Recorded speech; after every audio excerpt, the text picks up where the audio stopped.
Hello everyone, আসসালামু আলাইকুম। আজকে কি রান্না করলাম সেটাই শেয়ার করবো আপনাদের সাথে।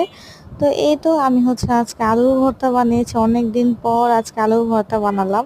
আমার বাসায় সবাই আলুর ভর্তাটা অনেক পছন্দ করে, একসময় প্রতিদিনই বানানো লাগতো।